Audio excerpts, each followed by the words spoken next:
नमस्कार, मैं विजय राजेश सिंह परमार आप सभी का अभिनंदन करता हूं, आपका स्वागत करता हूं और आपको सादर नमस्कार करता हूं। जय हिंद, जय संविधान बोलता हूं।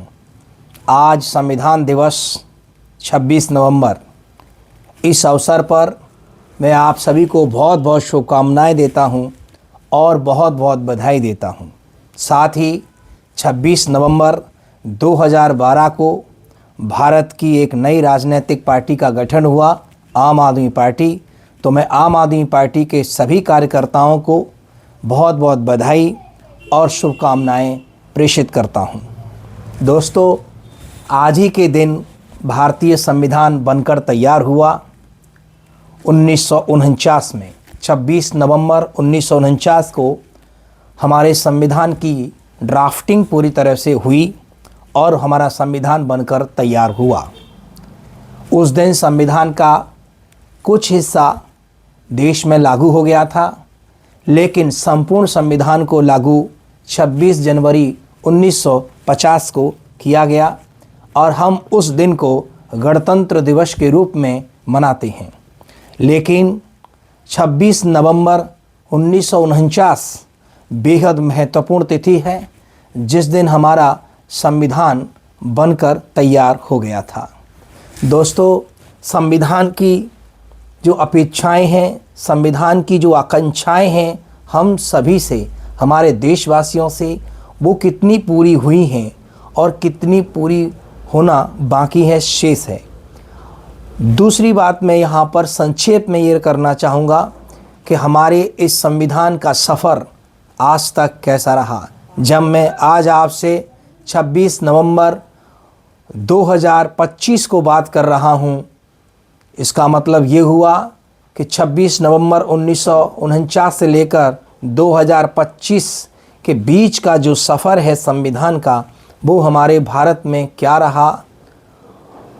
आइए हम थोड़ी सी उसकी चर्चा करते हैं कि संविधान ने हम भारतीयों से क्या अपेक्षा की थी। संविधान निर्माताओं ने हम सभी से क्या अपेक्षा की थी, इस पर भी हम चर्चा करेंगे। दोस्तों, हम जानते हैं कि 1949 में जब ये संविधान बनकर तैयार हुआ तो उससे पहले बहुत सारी प्रक्रिया अपनाई गई। जैसा कि हम जानते हैं कि एक संविधान सभा का निर्माण हुआ, उस संविधान सभा के लिए निर्वाचन हुआ, निर्वाचित सदस्यों ने इस संविधान का निर्माण किया। ये जो संविधान निर्माण प्रक्रिया है, संविधान सभा निर्माण प्रक्रिया है, इस पर मैं पहले ही बहुत कुछ बता चुका हूँ अपने कुछ वीडियोज़ में, लेकिन आज मैं केवल एक समरी रख रहा हूँ भारतीय संविधान की। मोटे मोटे तौर पर हम संविधान को समझेंगे और मैं ऐसा मानता हूँ कि 2 वर्ष 11 माह 18 दिन में 64 लाख रुपए की लागत से जो ये संविधान बनकर तैयार हुआ है, ये पूरे विश्व के संविधानों का निचोड़ है। कई विद्वान हैं जो इस बात को क्रिटिसाइज़ करते हैं और वो कहते हैं कि भारत उधार का थैला है, लेकिन मैं ऐसा नहीं मानता हूँ। भारत किसी के उधार का थैला नहीं है। भारत हमारे अपने भारतीयों की दिमाग का, उनकी सोच की एक पराकाष्ठा है। उन्होंने इस देश की परिस्थितियों को देखा और उस संविधान का निर्माण किया। हमारे संविधान में बहुत सारे प्रावधान हैं जो हमको स्ट्रेंथन करते हैं, हमको मजबूत करते हैं और देश को आगे बढ़ाने में सहयोग करते हैं। दोस्तों, 2 वर्ष 11 माह 18 दिन का जो समय लगा, उसमें यानी हमारे भारतीय संविधान निर्माताओं ने लगभग 60 देशों का संविधान अध्ययन किया और उसमें से जो भी हमारे देश के अनुरूप था उसे हमने अपने संविधान में सम्मिलित किया। यदि हम पूरे संविधान के जो 22 भाग हैं उनको अगर हम समझना चाहते हैं तो सबसे पहले हमारे संविधान की प्रियम्बल को हमें समझ लेना चाहिए। मैं ये कह सकता हूँ कि संविधान की अगर आत्मा है, संविधान का अगर निचोड़ है, तो संविधान की प्रस्तावना में है, संविधान की प्रियम्बल में है। अगर हम संविधान की प्रियम्बल को समझ लेते हैं तो निश्चित रूप से हम संविधान की भावना को समझ सकते हैं और फिर हम ये विश्लेषण कर सकते हैं कि जो संविधान में भावना थी, जिस भावना के साथ, जिन उद्देश्यों के साथ इस संविधान का निर्माण किया गया, हम उन उद्देश्यों को कहाँ तक प्राप्त कर पाए हैं। तो मैं उस प्रस्तावना का जिक्र यहाँ मोटे तौर पर करना चाहूँगा। सबसे पहले उस प्रस्तावना में लिखा है, हम भारत के लोग।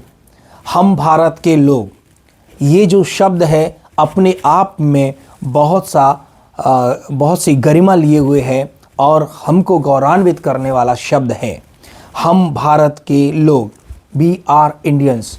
इसका मतलब ये है कि इस संविधान को बनाने में चंद चुने हुए सदस्यों का ही पार्टिसिपेशन नहीं है, बल्कि इस संविधान को बनाने में हम सब भारतीयों का समान योगदान है। समान योगदान है। हम भारत के लोग, ये जो प्रस्तावना का पहला शब्द है, इसका अर्थ ये भी है कि इस भारत की संपूर्ण शक्ति इस देश की जनता में निहित है और इसीलिए जनता जनार्दन कहा जाता है। हम भारत के लोग इस देश को कैसा बनाना चाहते हैं? एक संपूर्ण प्रभुत्व संपन्न, एक संपूर्ण प्रभुत्व संपन्न सॉवरेन। इसका मतलब ये हुआ कि आज से हमारा भारत किसी विदेशी शक्ति के अधीन नहीं है, किसी विदेशी कानून के अधीन नहीं है। हमें अपने देश के लिए जो ठीक लगेगा वो हम कानून बना सकते हैं। हमें जो ठीक लगेगा वो हम अपने कानून में परिवर्तन कर सकते हैं। हमें किन देशों के साथ में रिलेशनशिप रखनी है ये हम डिसाइड करेंगे, ये हम डिसाइड करेंगे। एक उदाहरण देता हूँ मैं। जब हमारा देश आज़ाद हुआ और जब हमारे देश का संविधान बनकर तैयार हुआ तो उस समय भारत कॉमनवेल्थ जो ऑर्गेनाइजेशन है उसका सदस्य था। तो कई लोगों ने ये कहा कि कॉमनवेल्थ की मेंबरशिप को भारत को त्याग देना चाहिए, क्योंकि कॉमनवेल्थ की जो अध्यक्षा होती हैं वो ब्रिटेन की महारानी होती हैं। तो कहीं ना कहीं ब्रिटेन की महारानी जो हैं वो हमारी गुलामी की एक तस्वीर है, एक गुलामी की निशानी है। इसीलिए हमें कॉमनवेल्थ को त्याग देना चाहिए। लेकिन हमारे संविधान निर्माताओं ने ये कहा कि हम अपने भारतीय हित को देखते हैं और भारत निर्णय लेने के लिए स्वतंत्र है। यदि हम कॉमनवेल्थ ऑर्गेनाइजेशन में रहना चाहते हैं तो हम स्टे करेंगे, और जब भी भविष्य में, अभी तो हमको लग रहा है कि हमें रहना चाहिए, क्योंकि हमारे अंतर्राष्ट्रीय जितनी भी ट्रीटी हैं वो कॉमनवेल्थ कंट्री जो हैं उसमें उनसे हैं, तो हम एकदम से ट्रीटी समाप्त नहीं कर सकते। हम आज़ाद ज़रूर हो रहे हैं, लेकिन इसका मतलब ये नहीं है कि हम पूरी दुनिया से कट ऑफ हो जाएंगे। हम पूरी दुनिया से जुड़े रहेंगे, हम दुनिया के साथ व्यापार करेंगे, हम दुनिया के साथ सांस्कृतिक मेल मिलाप रखेंगे। ये कदापि नहीं समझे दुनिया कि भारत पूरी दुनिया से कट ऑफ हो जाएगा। आज़ादी मिली है, इसका मतलब हम स्वतंत्र हैं कोई भी निर्णय लेने के लिए। और इसीलिए संविधान निर्माताओं ने इस सॉवरेन शब्द को साकार उसी समय कर दिया था जब ये निर्णय लिया गया कि भारत कॉमनवेल्थ ऑर्गेनाइजेशन का सदस्य बना रहेगा।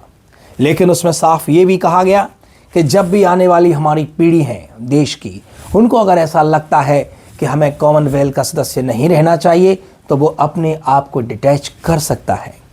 तो इसीलिए भारत कोई भी निर्णय लेने के लिए आज पूरी तरह से स्वतंत्र है। कोई भी विदेशी शक्ति भारत के निर्णय को प्रभावित नहीं कर सकती। जो भारत के हित में होगा वो भारत निर्णय लेगा। इसी शब्द को हम संपूर्ण प्रभुत्व संपन्न कह रहे हैं।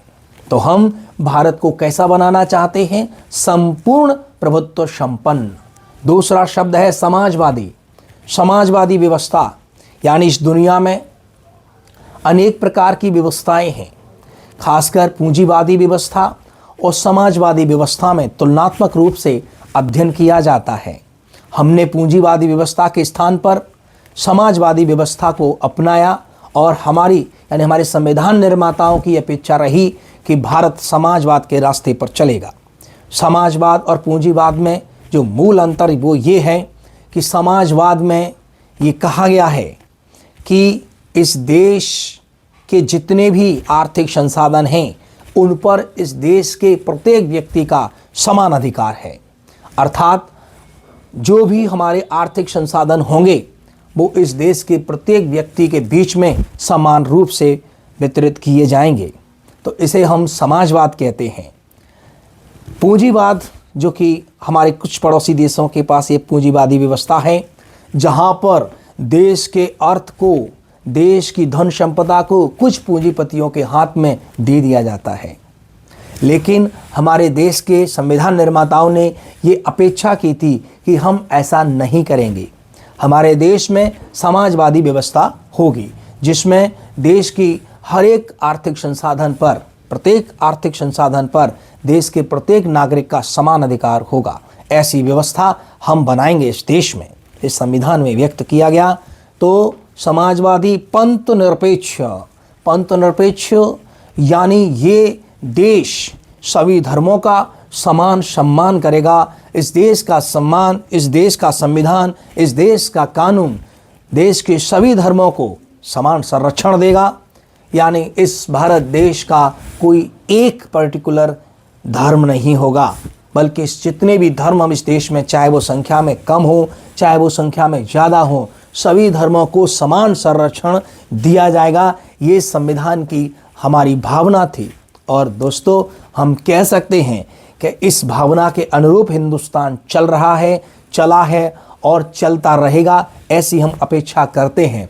क्योंकि हम जानते हैं कि डाइवर्सिटी हमारे देश की पहचान है दुनिया में, और डाइवर्सिटी के अंदर यूनिटी होना ये सर्वश्रेष्ठ हमारी आइडेंटिटी है पूरे वर्ल्ड में। पूरा विश्व चकित है कि क्यों, कैसे भारत इतनी विभिन्नताओं से भरा हुआ है फिर भी एक है, और एक तिरंगे के नीचे, एक विधान के नीचे पूरा हिंदुस्तान चल रहा है। 140 करोड़ की जनसंख्या है जिसमें हिंदू, मुस्लिम, सिख, ईसाई, फारसी, बौद्ध, जैन, सारे धर्मों के लोग एक साथ भाईचारे के साथ इस देश में कैसे रह लेते हैं। ये अद्भुत आइडेंटिटी हमारे देश की दुनिया में स्थापित है। तो निश्चित रूप से मैं बधाई देता हूँ संविधान निर्माताओं को और संविधान फॉलोअर्स को, और तत्कालीन सरकार जितनी भी रही हैं उन्होंने इस मूल भावना से कभी इतर कार्य नहीं किया है, और आज भी हम इसी रास्ते पर चल रहे हैं। तो हमारा देश कैसा होगा? संपूर्ण प्रभुत्व संपन्न समाजवादी पंथ निरपेक्ष लोकतंत्रात्मक गणराज्य होगा।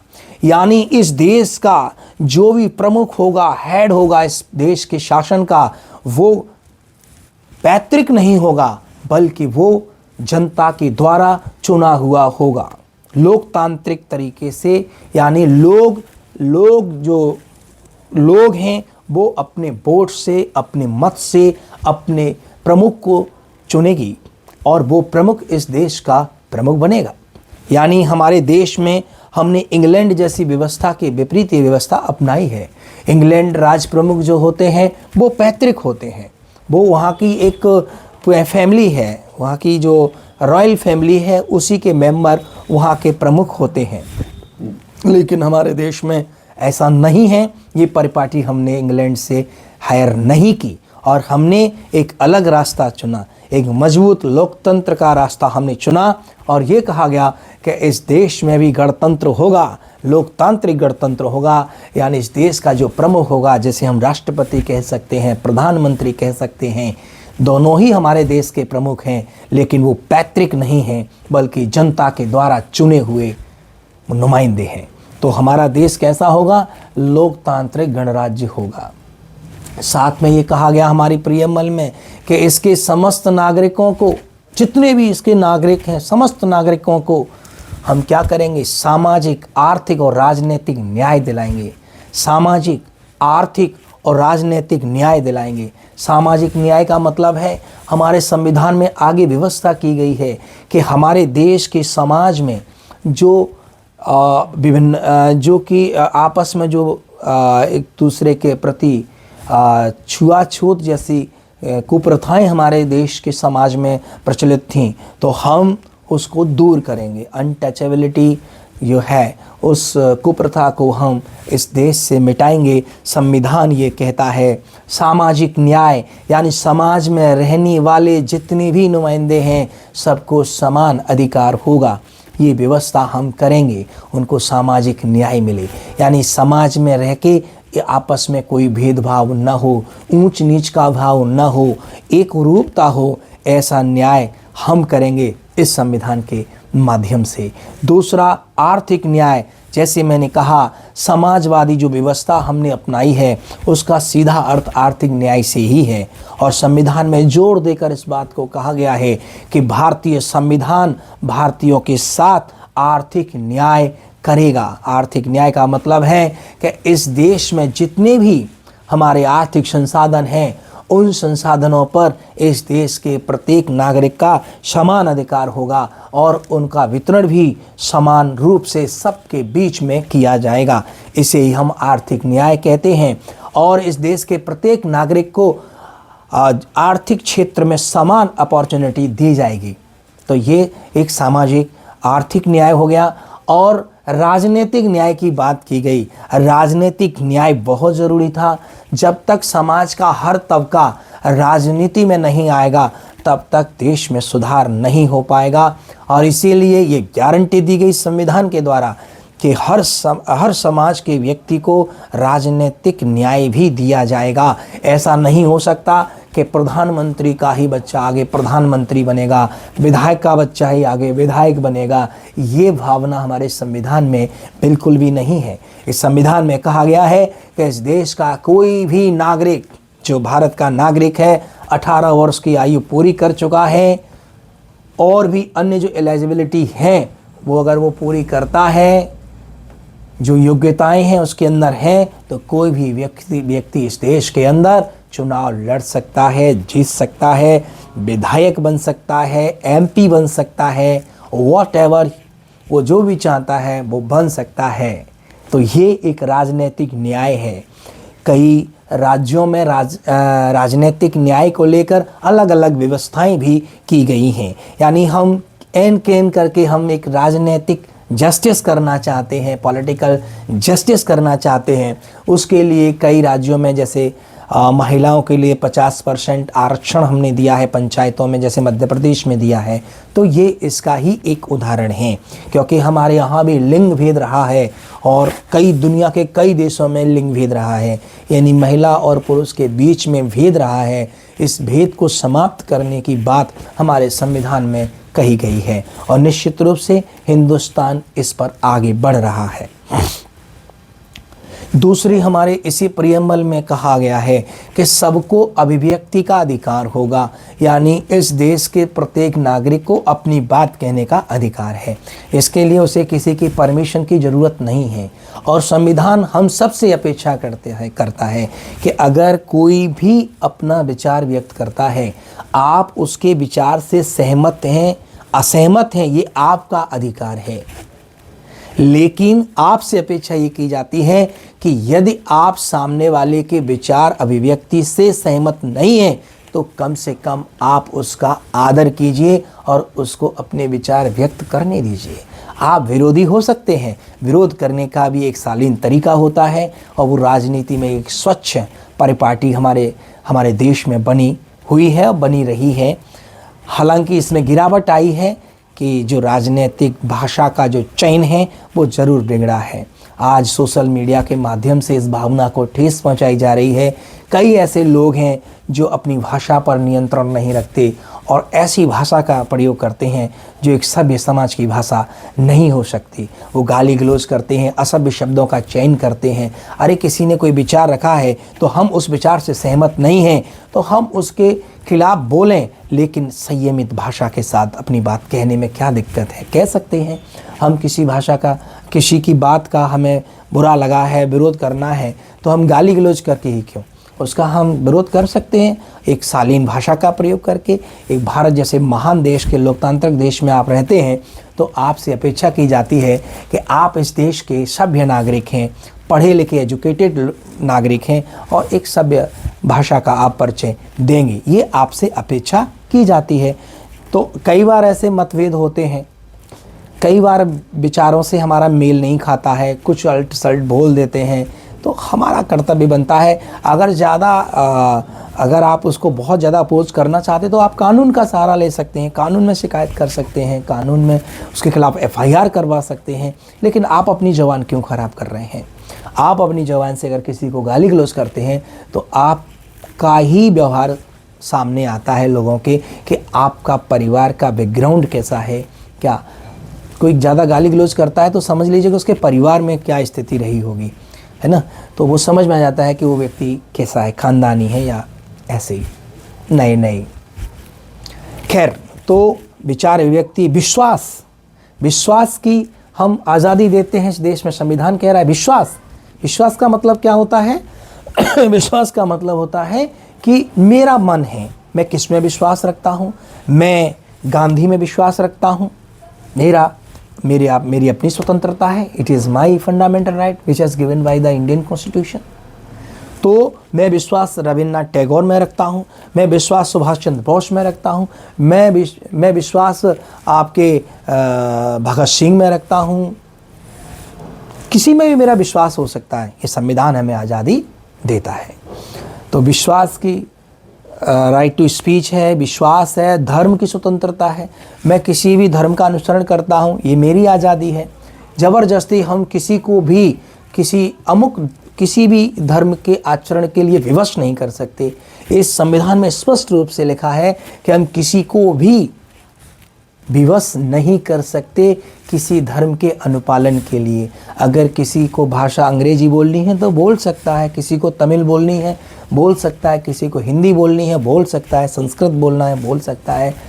तो ये उसकी आज़ादी हमारा संविधान उसको देता है, तो हमें इसका सम्मान करना चाहिए। तो विश्वास, धर्म, उपासना, किसकी पूजा आप करते हैं? कोई गणेश जी की पूजा कर सकता है, करिए, आपको आज़ादी है। कोई ब्रह्मा जी की कर सकता है, आज़ादी है। कोई रहीम की कर सकता है, पूजिए। कृष्ण की पूजा करना है करिए, अल्लाह की करना है करिए, रब की करना है करिए, गुरु नानक देव को पूजना है पूजिए। ये पूरी की पूरी आज़ादी ये संविधान आपको देता है। राष्ट्र की एकता और अखंडता के लिए हम काम करेंगे, ये शब्द लिखे हुए हैं संविधान में। राष्ट्र की एकता और अखंडता के लिए काम करेंगे, यानी हम अपने से ऐसा कोई कृत्य नहीं करेंगे जिससे हमारी राष्ट्र की एकता प्रभावित हो। हमारा देश यूनाइट रहे, हमारे देश में यूनिटी रहे, इसके लिए हमेशा काम करेंगे।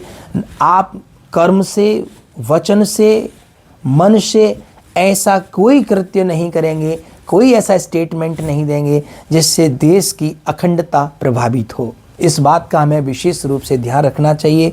अगर हमारा संविधान आपको राइट टू स्पीच देता है तो साथ में आप पर एक बाउंड्री भी लगाता है, आपके सामने एक लिमिट भी लगाता है कि डोंट क्रॉस द लिमिट। भाई, आपको बोलने की आज़ादी है पर देश के खिलाफ नहीं। आपको बोलने की आज़ादी है लेकिन राष्ट्र ध्वज के खिलाफ नहीं। आपको बोलने की आज़ादी है राष्ट्र के खिलाफ नहीं। इसीलिए ये विशेष ध्यान रखा जाए कि आपको सब स्वतंत्रता है, समूह बनाने की स्वतंत्रता है, राजनीतिक दल बनाने की स्वतंत्रता है, आपको आंदोलन करने की आज़ादी है, लेकिन आप पर ये बाउंड्री भी है, आपके लिए लिमिट सेट की गई है कि आप ऐसा कोई कृत्य नहीं करेंगे जिससे देश की एकता, अखंडता प्रभावित हो। ये बिल्कुल भी डेयरेबल नहीं है।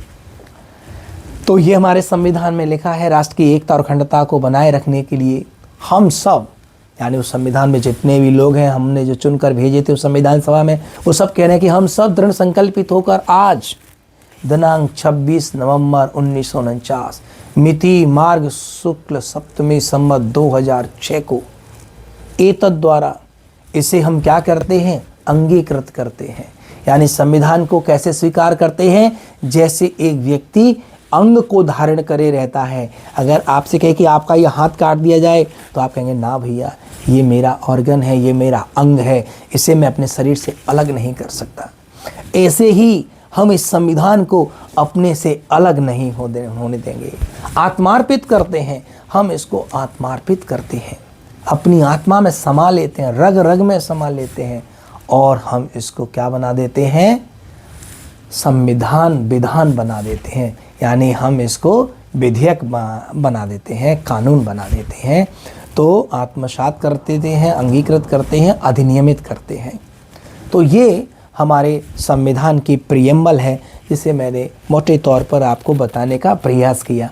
और इसी से समझ में आ जाता है कि हमारे संविधान के अंदर क्या लिखा होगा। ये संविधान की भावना है, मूल भावना है। याद रखिए, हमारे संविधान में निरंकुशता का कोई स्थान नहीं है। चाहे संविधान का भाग 1 हो, चाहे भाग 2 हो, चाहे भाग 3 में आपके फंडामेंटल राइट्स हों।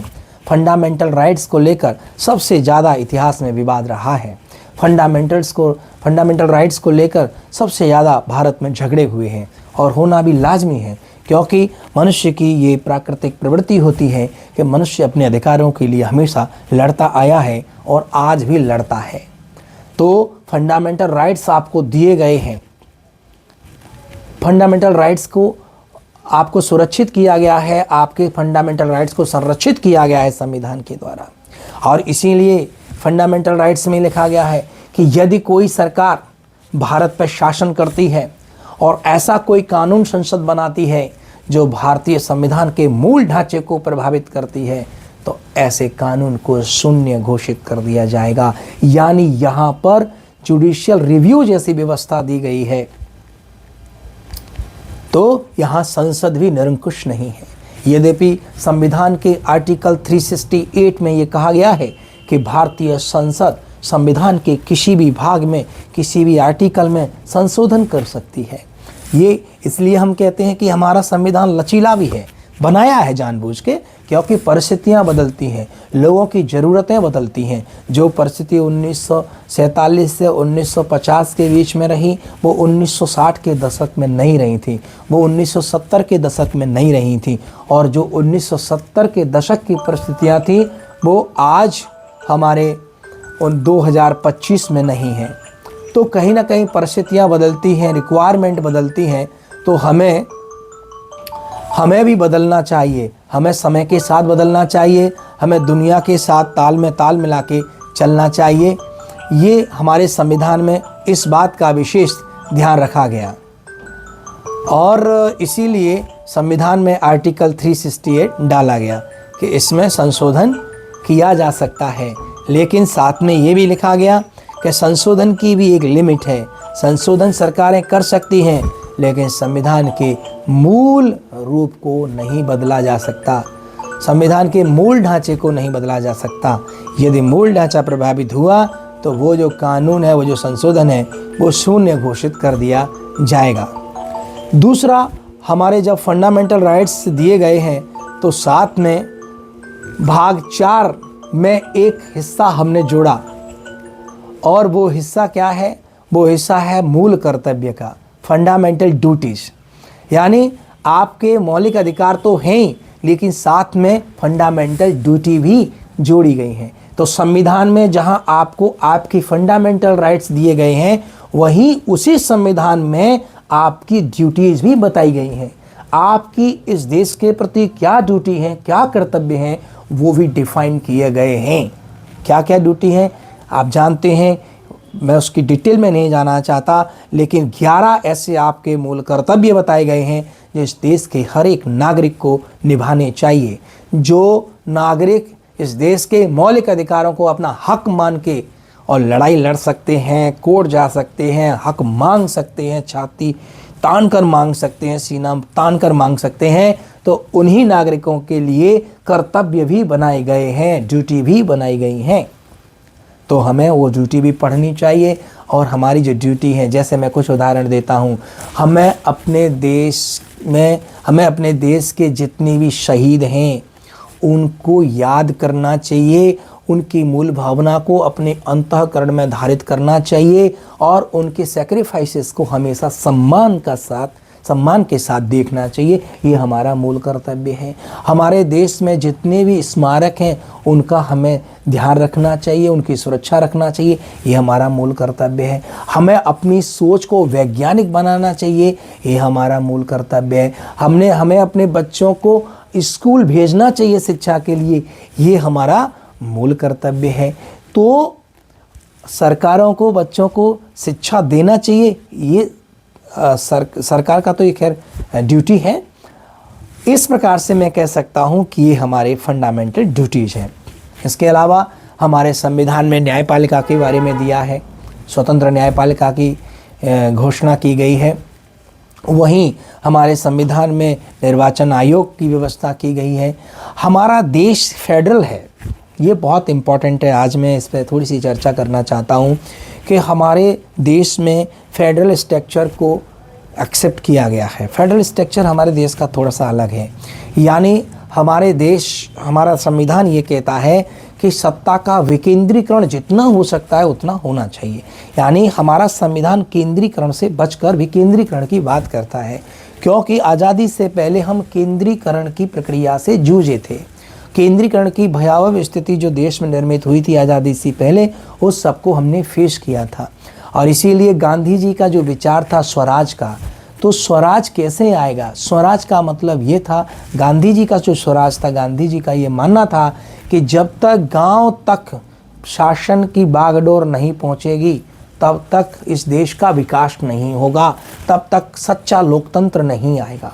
इसीलिए स्वराज्य का मतलब है कि जो अधिकार हैं, जो शक्तियां हैं, वो गांव के अंतिम व्यक्ति तक पहुंचनी चाहिए। जैसे गांधी जी का मानना था कि गांव का व्यक्ति गांव की समस्या को अच्छे तरीके से समझता है और उसका सॉल्यूशन भी निकाल सकता है। तो क्यों ना हम गांव के ही व्यक्ति को, गांव के ही जन को, हम ग्रामीण जनों को ही क्यों ना ये शक्ति दे दें जो कलेक्टर के पास होती थी, मंत्री के पास होती थी, प्रधानमंत्री के पास होती थी, मुख्यमंत्री के पास होती थी, एसपी के पास। वो शक्तियों का कुछ हिस्सा हम गांव वालों को ही दे देते हैं। कम से कम वो अपने गांव की समस्या का निराकरण कर सकते हैं, गांव का विकास कर सकते हैं और स्वराज्य की स्थापना हो सकती है और इस देश की व्यवस्था में उनका अपना कंट्रीब्यूशन हो सकता है, उनकी अपनी सहभागिता हो सकती है। तो ये व्यवस्था भी हमारे संविधान में बनाई गई है। तो आज क्या हो रहा है कि केंद्र सरकार राज्य सरकार को बहुत ज़्यादा कंट्रोल करने के मूड नज़र में, ये पहली बार नहीं हो रहा है, पहले भी सरकारें ऐसा करती रही हैं, क्योंकि कोई भी अपनी जो पावर है उसको डिस्ट्रीब्यूट करे, डिसेंट्रलाइज करे तो उसको ठीक नहीं लगता है। लोग अपनी पावर अपने पास रखना चाहते हैं, ज़्यादा से ज़्यादा पावर आदमी कंसंट्रेट करना चाहता है, अपने में रखना चाहता है, लेकिन संविधान कहता है ऐसा नहीं है। जितना भी पावर है उसका डिस्ट्रीब्यूशन होना चाहिए, डिसेंट्रलाइजेशन होना चाहिए। इसीलिए भारत में राज्य हैं, केंद्र सरकार भी है, राज्यों के अपने अधिकार हैं। इसीलिए राज्य सूची, केंद्र सूची और समवर्ती जैसी सूची की व्यवस्थाएं हमारे संविधान में की गई हैं। तो हमें संविधान की भावना को, हमारी सरकार को समझना चाहिए और राज्यों को अधिक से अधिक अधिकार देने चाहिए। राज्यों को कार्य करने के लिए छूट मिलनी चाहिए। राज्यों के अपने अधिकार हैं। हाँ, ये ज़रूर है हमारे फेडरल सिस्टम में कि हम सबका एक ही संविधान है, हम सब के पास एक ही नागरिकता है। अमेरिका जैसी नागरिकता हमारे देश में नहीं है। अमेरिका में दोहरी नागरिकता है, लेकिन हमारे संविधान में इकहरी नागरिकता है। यानी आप मध्य प्रदेश में रहते हैं, आप यूपी में रहते हैं, आप राजस्थान में रहते हैं, आप जहाँ भी रहते हैं आप रह सकते हैं। आपको आज़ादी है, देश के किसी भी हिस्से में जाके आप निवास कर सकते हैं, आप व्यवसाय कर सकते हैं, आप कोई भी उद्योग धंधा कर सकते हैं, नौकरी कर सकते हैं, कोई प्रॉब्लम नहीं है। लेकिन एकता एक ही है और वो है भारतीयता। लेकिन अमेरिका में ऐसा नहीं है। अमेरिका में दोहरी नागरिकता है। अगर कोई व्यक्ति टेक्सास में रहने वाला है तो उसके पास एक टेक्सास की सिटीजनशिप होगी यूएसए में और एक यूएसए की सिटीजनशिप होगी। यूएसए में कोई भी स्टेट अलग हो सकता है सेंट्रल से अपनी मर्जी से, लेकिन भारत में ऐसा नहीं है। कोई भी राज्य अपनी मर्जी से भारत से अलग नहीं हो सकता। शामिल तो हो सकता है, अलग नहीं हो सकता। तो ये हमारा जो फेडरल सिस्टम है अद्भुत प्रकार का है, दुनिया से थोड़ा सा अलग है। तो खैर ये सारी व्यवस्थाएं हैं हमारे संविधान में। आज संविधान दिवस के अवसर पर मोटे मोटे तौर पर मैंने अपनी संविधान को समराइज किया है। बड़ा सुंदर संविधान बना है। जस्टिस, न्याय की बात हमारे संविधान में कही गई है। हमारे देश का सबसे बड़ा यदि कोई कानून है तो भारतीय संविधान है। भारतीय संविधान से इतर कुछ भी नहीं है। इसीलिए हमें भारतीय संविधान का सम्मान हमेशा करते रहना चाहिए और उसी के अनुरूप हमें अपना आचरण करना चाहिए। खासकर मैं सरकारों से कहना चाहता हूँ, चाहे वो केंद्र सरकार हो चाहे वो राज्य सरकार हो, उनके अपने लिए व्यवस्थाएं संविधान में दी गई हैं और अपने दायरे में रहकर उन्हें काम करना चाहिए। अधिक से अधिक लायबिलिटी स्टेट को मिले और देश राज्य आगे बढ़े। राज्य आगे बढ़ेंगे तो देश ऑटोमेटिकली आगे बढ़ेगा।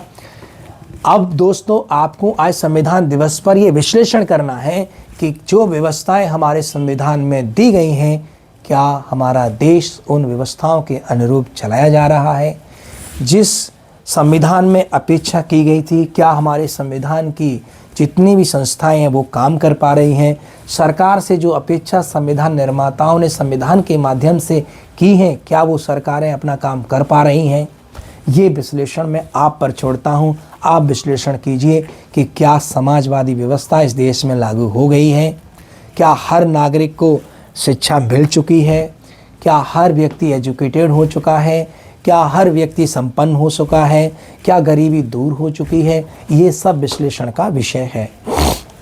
दोस्तों, मैं इसमें एक विषय और ऐड करना चाहता हूँ। आज ही के दिन 26 नवंबर 2012 को एक राजनीतिक दल स्थापित हुआ है। एक राजनीतिक पार्टी का गठन हुआ, आम आदमी पार्टी, जिसके राष्ट्रीय संयोजक माननीय अरविंद केजरीवाल जी हैं। आज भी हैं, तब भी थे।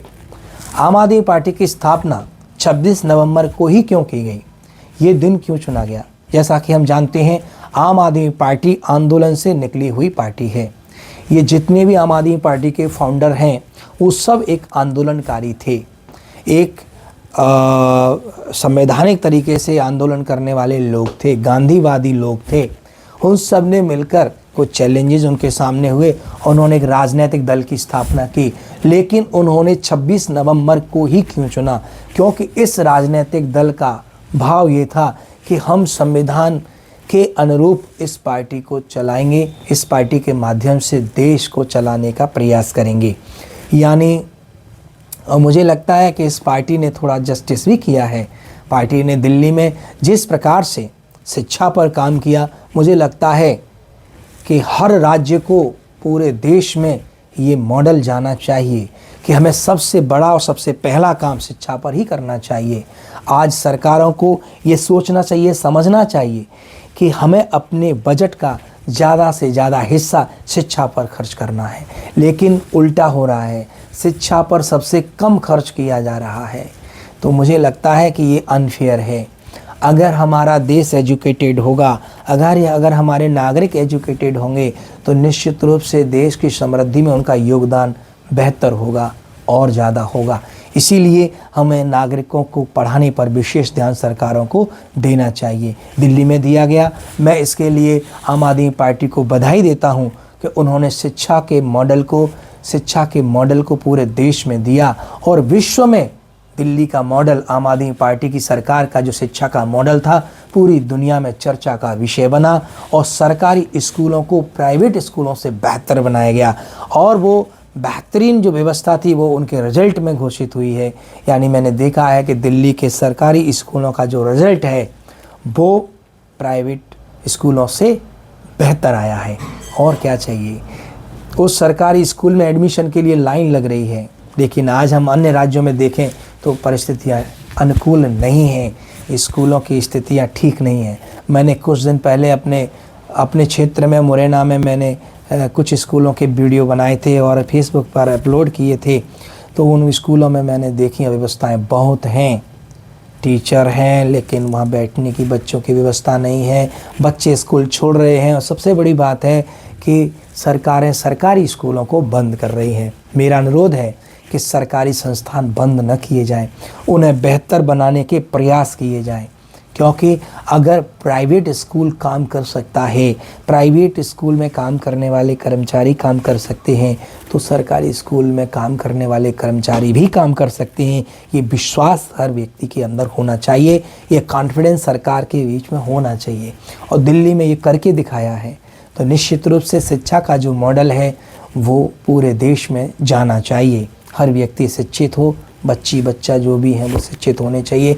100% एजुकेशन हमारे देश में, शिक्षा लिटरेसी होनी चाहिए, ये पहली बात है। दूसरा, स्वास्थ्य संविधान में हर नागरिक को अच्छे स्वास्थ्य की बात कही गई है। ये सरकार का दायित्व बनता है कि हर नागरिक को एक अच्छा स्वास्थ्य प्रोवाइड कराए। लेकिन आज कितने लोगों को अच्छा स्वास्थ्य प्रोवाइड कराया जा रहा है, कितने लोग सही स्वास्थ्य सेवाएं ले पा रहे हैं, वो विचार का विषय है। दिल्ली में इस बात का भी प्रयास किया गया कि मोहल्ले में मोहल्ला क्लिनिक बनाए गए, बहुत अच्छी बात है। बड़े बड़े हॉस्पिटलों में भीड़ लगी रहती है, फिर भी उनको इलाज नहीं मिल पाता है। ये व्यवस्थाएं हम अपने आसपास देख सकते हैं। तो मैं जितनी भी सरकारें हैं उनसे अपील करता हूं कि हमें स्वास्थ्य और शिक्षा पर विशेष ध्यान देना चाहिए। इसके अलावा रोटी, कपड़ा, मकान, बिजली, पानी, ये सब व्यवस्थाएं सरकार को बुनियादी व्यवस्थाएं हैं जो अपने नागरिकों को उपलब्ध करानी ही चाहिए। मुफ्त बिजली हो, मुफ्त पानी हो, मुफ्त शिक्षा हो, मुफ्त स्वास्थ्य हो, जो बेसिक रिक्वायरमेंट है वो नागरिकों की सरकार उन्हें उपलब्ध कराए। सरकार कोई भी हो, भारत की जो सरकार है वो वेलफेयर ऑफ द पीपल जैसी जो थॉट है उस पर काम करती है। यहाँ पर सरकार बिजनेस नहीं चलाती, बल्कि सरकार हमसे बहुत मामूली टैक्स ले और नागरिकों को सुविधा दे, क्योंकि भारत एक वेलफेयर स्टेट है और हम एक वेलफेयर स्टेट की भावना को लेकर आगे बढ़े हैं। हमारा संविधान भी एक वेलफेयर स्टेट की भावना से पूरी तरह से ओतप्रोत है। और वेलफेयर स्टेट का मतलब होता है कि लोगों की भलाई सरकार को करनी चाहिए, लोगों को एजुकेशन देना चाहिए फ्री, लोगों को पानी देना चाहिए फ्री, लोगों को स्वास्थ्य देना चाहिए फ्री। ये सब वेलफेयर स्टेट की सिम्टम्स हैं, वेलफेयर स्टेट के फीचर्स हैं। और दिल्ली सरकार ने, आम आदमी पार्टी की सरकार ने, अरविंद केजरीवाल जी की सरकार ने इन बिंदुओं पर काम किया है और मुझे पूरी उम्मीद है कि अन्य स्टेट की सरकारें भी इस पर काम करेंगी। अभी मध्य प्रदेश सरकार ने संदीपनी स्कूल खोला है तो वो उसी तर्ज पे खोला है, तो मैं इस स्टेप का बहुत बहुत स्वागत करता हूँ। अगर कोई भी सरकार, कोई भी संस्था अगर हमारे देश के लिए, हमारे देश की एजुकेशन के लिए, हमारे देश की हेल्थ के लिए, हमारे देश की इंफ्रास्ट्रक्चर के लिए अच्छा काम करती है तो विजय राजे सबसे पहले व्यक्ति होगा जो उसकी सराहना करेगा। मैं किसी भी राजनीतिक दल से हूँ ये कोई मायने नहीं रखता, मैं भारत का नागरिक हूँ और भारत की समृद्धि के लिए मैं दृढ़ संकल्पित हूँ। मैं भारतीय संविधान को बनाने वाले निर्माताओं को अंतर्मन से सम्मान करता हूँ, अंतर्निहित करता हूँ, अंतःकरण में उन भावनाओं को, शहीदों की भावनाओं को मैं हमेशा अपने अंदर रखता हूँ। और मैं इस देश के हर एक नागरिक से ये अपील करना चाहता हूँ कि आप अपने शहीदों की भावनाओं को अपने अंतःकरण में रखिए। बेईमानी, भ्रष्टाचार, बदसलूकी, गाली गलौज, अभद्र भाषा, इन सब से हमें बचना चाहिए। इससे देश की समृद्धि होने नहीं वाली है। इससे हमारे देश में हमारा क्या कंट्रीब्यूशन होगा वो जीरो माना जाएगा। हमें अपने व्यवहार से, हमें अपने कर्म से, हमें अपने विचार से इस देश को आगे ले जाने के लिए हमेशा तत्पर रहना चाहिए। ये देश हमारा है, ये देश को आगे ले जाने का काम हमारा है। क्योंकि अम्बेडकर साहब ने कहा था कि इस देश का संविधान कितना भी अच्छा हो लेकिन इसको मानने वाले लोग अच्छे नहीं हैं तो ये कचरे के ढेर में फेंक दिया जाए। अगर इस देश के लोग अच्छे हैं और ये संविधान उतना अच्छा नहीं भी हो तो भी ये संविधान दुनिया का बेहतर संविधान बन सकता है। तो हमारी मेंटलिटी, हमारी बिहेवियर अच्छा होना चाहिए। और मुझे ऐसा लगता है कि कई लोगों को लगेगा अरे हमारा बिहेवियर तो पहले से ही ख़राब है, अब क्या, लेकिन अभी भी हम इसमें सुधार कर सकते हैं। अपने से सुधार करिए, दुनिया सुधर जाएगी, समाज सुधर जाएगा। क्योंकि समाज की पहली यूनिट आप हैं, हम हैं। अगर हम सुधरेंगे तो समाज अच्छा होगा, समाज सुधरेगा तो प्रदेश अच्छा होगा, प्रदेश सुधरेगा तो देश अच्छा होगा। आज मैं इस मौके पर पुनः आप सभी व्यूअर्स को, जितने भी दर्शक मुझे देख रहे हैं, उन सबको संविधान दिवस की बहुत बहुत शुभकामनाएं देता हूं, बहुत बहुत बधाई देता हूं। नमस्कार, जय हिंद, जय संविधान।